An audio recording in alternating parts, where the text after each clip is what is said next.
नमस्कार, आदाब और सत श्री अकाल। मैं हूं कैलाश लालवानी और आप देख रहे हैं हाल हलचल का यह खास कार्यक्रम क्राइम। हाँ दोस्तों, आज हम आपको मध्य प्रदेश के शहडोल जिले की एक ऐसी कहानी से रूबरू कराते हैं जिसमें एक पुलिस वाले ने पहले तो प्यार किया और फिर 11 वर्षों तक साथ निभाने के बाद पहले अपनी पत्नी को गोली मार दी और फिर खुद को गोली मारकर अलविदा कह दिया। क्या है इस सच्ची कहानी के पीछे के दास्तान? आज के क्राइम में हम आपको रूबरू कराते हैं उस सच्ची कहानी से। शहडोल जिले के नगर मुख्यालय के वार्ड नंबर 12 में रहने वाले हीरा सिंह की शादी लगभग 11 साल पहले अनूपपुर जिले के ग्राम खमरिया में हुई थी। कविता नाम की जिस लड़की से उसकी शादी हुई थी वह उसकी प्रेमिका थी। परिवार वालों के खिलाफ जाकर इन्होंने पहले शादी की और फिर कुछ ही सालों में परिवार वालों ने उन्हें अपना लिया। हीरा की बाद में आरक्षक में भर्ती हुई और वह प्रमोशन पाकर साई बना। मूलतः मध्य प्रदेश के अनूपपुर जिले के ग्राम खमरिया में रहने वाले हीरा सिंह की शादी आज से लगभग 11 साल पहले हुई थी। गांव में ही रहने वाली कविता नाम की युवती से उसका प्यार हो गया और उन्होंने परिवार और समाज के खिलाफ जाकर शादी की। शादी तो प्यार से की, लेकिन क्या कारण था कि 11 साल बाद ऐसी परिस्थितियां सामने आ गईं कि उसने अपनी पत्नी को गोली मार दी और तो छोटे छोटे बच्चों को छोड़कर खुद भी आत्महत्या कर ली। प्यार और बेवफाई की यह कहानी जिस किसी ने सुनी उसके रोंगटे खड़े हो गए। बात 30 अक्टूबर के दोपहर की है। वर्तमान में हीरा सिंह प्रमोशन पाने के बाद रीवा जिले के पनावर थाने में पदस्थ था और बीते कुछ महीनों पहले ही उसे यहाँ का प्रभार मिला था। 30 अक्टूबर की सुबह मध्य प्रदेश के मुख्यमंत्री शिवराज सिंह चौहान का रीवा आगमन था। जैसा कि आमतौर पर हर जगह होता है, पूरे पुलिस विभाग को रीवा मुख्यालय कार्यक्रम स्थल पर पहुंचने के लिए पहले से ही अलर्ट कर दिया गया था। प्रभारी होने के कारण हीरा सिंह पर और अधिक जिम्मेदारियां थी। उसने अपने मातहत कर्मचारियों को वहां जाने के लिए तैनात किया और फिर खुद रात में सोने के बाद सुबह रीवा जाने की तैयारी की बातें कह अपने कमरे में चला गया। सुबह हीरा सिंह जब अपने थाने नहीं पहुंचा तो मातहत कर्मचारियों ने उसे फ़ोन लगाया, लेकिन दर्जनों बार घंटियां करने के बाद हीरा सिंह का फ़ोन नहीं उठा। थोड़ी ही देर बाद जब रीवा से फ़ोन की घंटियां खनखनाने लग गईं तो कर्मचारी उसके घर तक गए, लेकिन घर पर लटका ताला 100 सवाल खड़े कर दिया।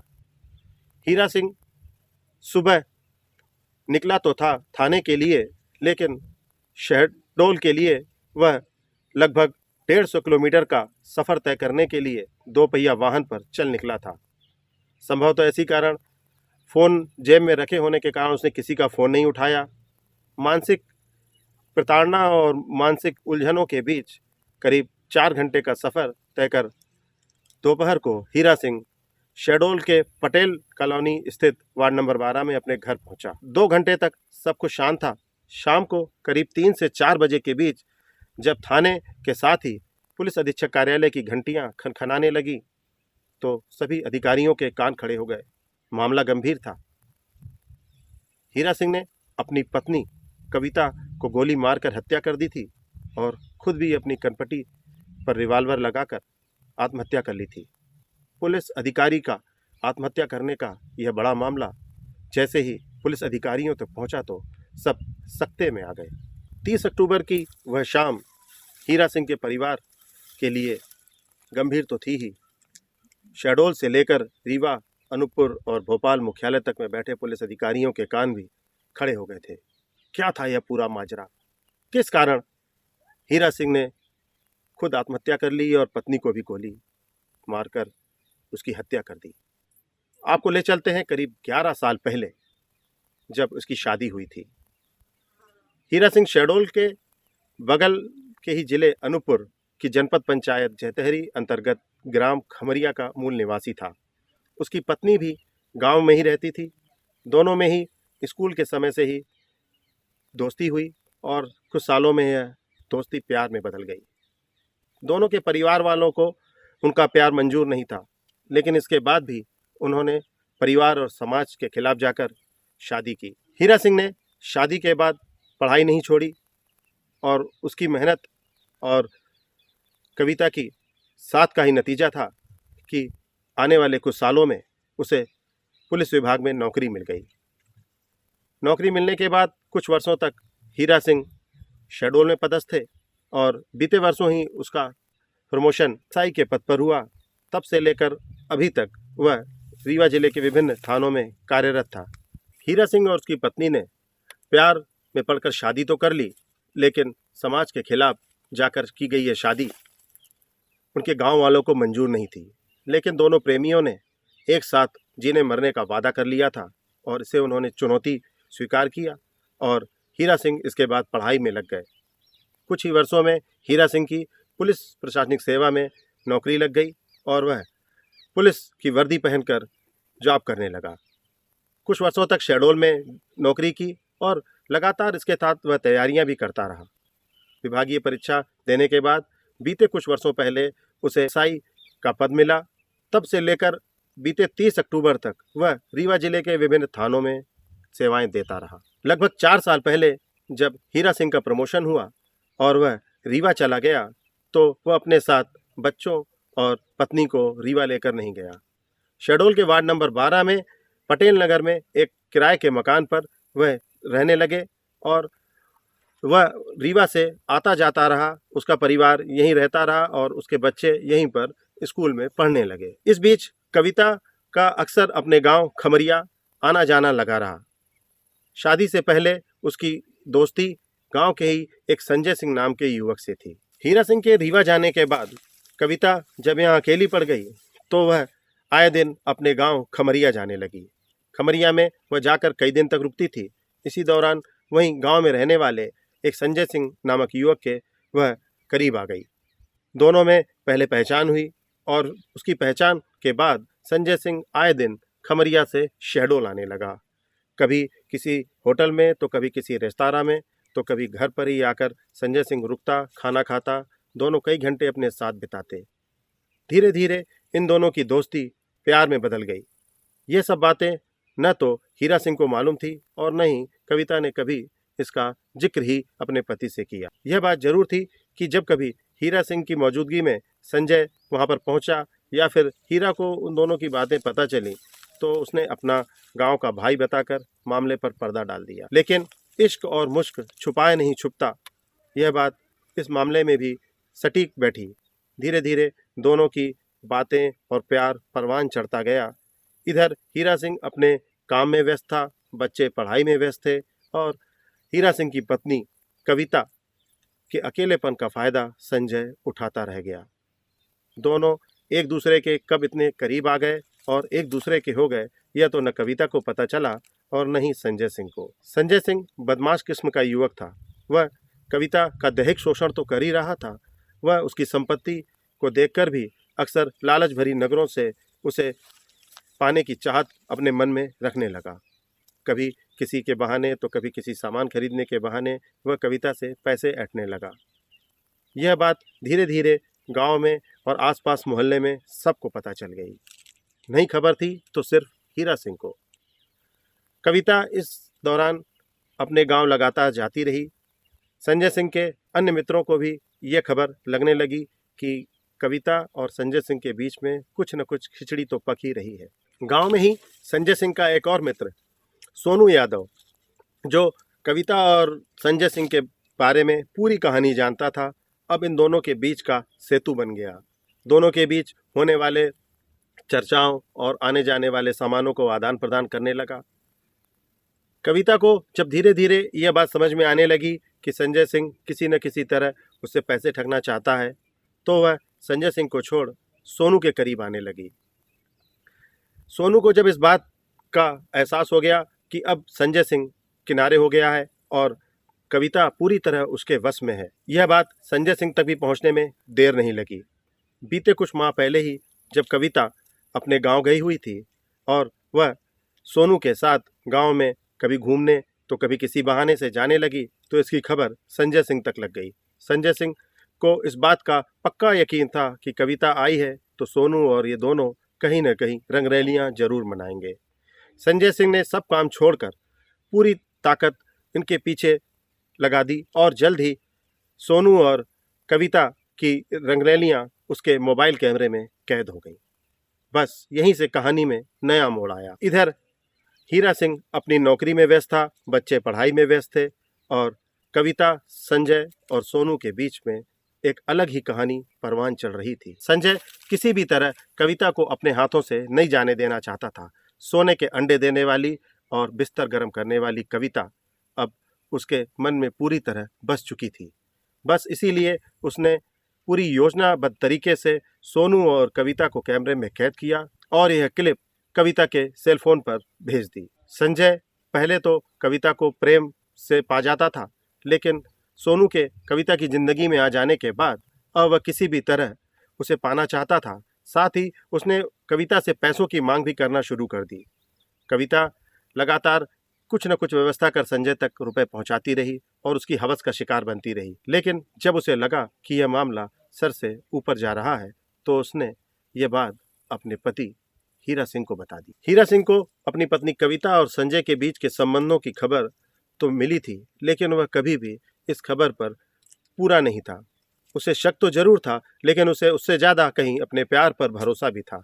इसके लिए उसने कविता से बात भी की थी और कविता ने उसे इस बात के लिए आश्वस्त भी किया था कि संजय और उसके बीच में ऐसा कभी कुछ नहीं रहा है। हालांकि कविता ने सोनू के अपने जिंदगी में आ जाने के बाद अपने पति को संजय के द्वारा किए जा रहे ब्लैकमेलिंग की बात जरूर बताई और दोनों ने इस विषय पर चर्चा भी की और कुछ समय तक उसे पैसे भी देते रहे। लेकिन जब कविता संजय को छोड़कर सोनू की बाहों में चली गई तो संजय ने किसी भी स्थिति में इस पूरे खेल को खत्म करने की ठान ली। अब न तो उसे पैसे चाहिए थे और न ही वो सोनू के बाहों में कविता को देख सकता था। 30 अक्टूबर को संजय सिंह ने हीरा सिंह की मोबाइल पर सोनू और कविता का अश्लील वीडियो जो उसने गांव में बनाया था वह भेज दिया। संजय चाहता था कि किसी भी तरह यह मामला खत्म हो जाए, भले ही कविता जब संजय की नहीं हुई तो वह किसी की न हो। यही सोचकर उसने वीडियो तो भेज दिया और खुद भी खमरिया से इधर उधर चला गया। 31 अक्टूबर की शाम को जब हीरा सिंह की मोबाइल में यह वीडियो पहुंचा तो उसके होश ही उड़ गए। जिस पर प्यार करके, जिस पर भरोसा करके उसने अपनी जीवन संगिनी बनाया था, 11 सालों का वह सफर एक ही पल में चूर चूर हो गया। संजय सिंह रात भर नहीं सोया और इसी ताने बाने में लगा रहा कि कैसे इस मामले को सुलझाया जाए या खत्म कर दिया जाए। यही कारण था कि 30 अक्टूबर की सुबह अनिवार्य सेवा होने के बाद भी वरिष्ठ अधिकारियों को बिना बताए पहली बार 2 पहिया वाहन पर उसने लगभग 1.5 से पौने 200 किलोमीटर का सफर कुछ घंटों में तय किया और करीब 12 से 1 बजे के बीच अपने घर शहडोल आ पहुंचा। इधर 30 अक्टूबर की दोपहर जब रीवा से अचानक बिना बताए हीरा सिंह अपने घर पहुंचा तो कविता भी सकते में आ गई। उसने कविता से पूरे घटनाक्रम या भेजे गए वीडियो के संदर्भ में कोई चर्चा नहीं की। बड़े बेटे को ट्यूशन भेजने के बाद वह छोटी बेटी के साथ ड्राइंग रूम में टीवी देखने लगा। थोड़ी ही देर में उसने टीवी का वॉल्यूम बढ़ा दिया और बच्ची को लगातार टीवी देखने और वॉल्यूम कम न करने की बात कह अपनी पत्नी को लेकर बेडरूम में चला गया। लगभग 2 घंटे तक जब बच्ची ने अपने माता पिता को नहीं देखा तो वह उनके पास गई। दरवाज़ा अंदर से बंद था। उसने जब खिड़की से देखा तो उसके दोनों माता और पिता पलंग पर खून से लथपथ पड़े हुए थे। बच्ची ने जैसे ही माता पिता की लाश खून से सनी हुई बिस्तर पर पड़ी देखी तो उसने पड़ोस में जाकर इसकी इत्तला दी। थोड़ी ही देर में पड़ोस के लोगों का यहाँ जमघट लग चुका था और कोतवाली से लेकर पुलिस अधीक्षक तक कार्यालय की घंटियाँ खनखना उठीं। थोड़ी ही देर में 100 डायल के साथ ही पुलिस अधीक्षक अवधेश गोस्वामी, महिला पुलिस अधीक्षक सोनाली गुप्ता के साथ ही कोतवाली प्रभारी रत्नांबर शुक्ला दलबल के साथ मौके पर आ गए। चूंकि मामला एसआई की मौत, हत्या या फिर आत्महत्या से जुड़ा हुआ था, इस कारण पुलिस अधीक्षक ने एफएसएल की टीम को तत्काल वहां पर बुलाया और लगभग 4 घंटे तक जांच जारी रही। अब तक पुलिस अधिकारियों को यह जानकारी लग चुकी थी कि हीरा सिंह रीवा में अपने वरिष्ठ अधिकारियों को बिना जानकारी दिए यहाँ आया था और उसने यहाँ आकर यह घटना कारित कर दी। पुलिस इस बात को लेकर पसोपेश में थी कि आखिर कौन सा बड़ा कारण था जिसके कारण हीरा सिंह ने इतना बड़ा कदम उठाया। हालांकि पत्नी की हत्या और बच्चों को अलग करना जैसे कई ऐसे बिंदु थे जिसको देखकर पुलिस प्रथम दृष्टव्या यह अनुमान तो लगा रही थी, कहीं न कहीं मामला प्यार और प्यार में धोखे से जुड़ा हो सकता है। लेकिन पुलिस इस बात को लेकर आश्वस्त नजर नहीं आ रही थी। शहडोल से एफएसएल की टीम को सूचना देने के बाद रीवा के पुलिस अधिकारी भी इस घटना को लेकर हरकत में आए। देर रात तक रीवा से भी टीम शहडोल पहुंची और उसने भी यहां आकर जांच शुरू कर दी। अगले 24 घंटों के लिए कमरे को सील कर दिया गया। पुलिस वहां सबूतों को छानने में लग गई। इसी दौरान पुलिस को एक सुसाइड नोट हाथ में लगा। हीरा सिंह के द्वारा छोड़े गए सुसाइड नोट ने पूरी गुत्थी को ही सुलझा दिया। हीरा सिंह ने अपने सुसाइड नोट में संजय सिंह और सोनू तथा अपनी पत्नी के बीच हुए पूरे मामले का खुलासा कर दिया था। पुलिस को मामला समझते देर नहीं लगी। अगले ही दिन पुलिस ने अनूपपुर जिले के खमरिया से दोनों युवकों को उठा लिया और पूरे मामले को साफ कर दिया। जांच के दौरान यह भी बात सामने आई कि हीरा सिंह जब रीवा से शहडोल के लिए निकला था तो उसने इस पूरे मामले में शामिल रहे दोनों युवकों को फ़ोन लगाया था। सोनू और संजय को उसने फ़ोन लगाकर अपने घर पर बुलाया था। संभवतः वह इस पूरे मामले में दोनों को सामने रखकर सबका इंसाफ बारी बारी से करना चाहता था, लेकिन शायद दोनों उसके इरादे को भांप गए थे और मौके पर नहीं आए। लेकिन पुलिस ने इस पूरे मामले में 3 ही दिनों के भीतर दोनों को गिरफ्तार कर मामले की गुत्थी सुलझा दी। पहले प्यार में शादी और शादी के बाद 15 वर्षों का सफ़र, 2 बच्चों का होना और उसके बाद दूसरा प्यार और दूसरे प्यार को छोड़ के फिर तीसरा प्यार। यहीं से हीरा सिंह और कविता की कहानी ने नया मोड़ ले लिया। हीरा सिंह का भी अपनी पत्नी और अपने बच्चों को अपने साथ न रखना इस दुखद कहानी का एक बड़ा कारण था। बहरहाल हीरा सिंह के परिवार का तो अंत हो ही गया, साथ ही संजय और सोनू जैसे 2 युवक जिन्होंने सब कुछ जानते हुए भी शादीशुदा महिला को न सिर्फ ब्लैकमेल किया बल्कि अपनी हवस का शिकार बनाने के लिए निचले स्तर तक गिरे, दोनों वर्तमान में जेल में हैं और उनके बच्चे अपने दादा दादी के पास रह रहे हैं। शादीशुदा महिला से संबंध तथा उसे हवस की शिकार बनाने का अंजाम यह हुआ कि सोनू और संजय आज जेल में हैं और कविता तथा हीरा के दोनों बच्चे अनाथ हो गए। अगले सप्ताह इसी दिन इसी समय फिर एक नई सच्ची कहानी के साथ हम फिर मिलेंगे। आपको यह कार्यक्रम कैसा लगा कमेंट बॉक्स में अवश्य लिखिएगा। आपके सुझाव हमें आने वाले दिनों में इस कार्यक्रम को बेहतर बनाने के लिए मदद करेंगे। तब तक के लिए नमस्कार।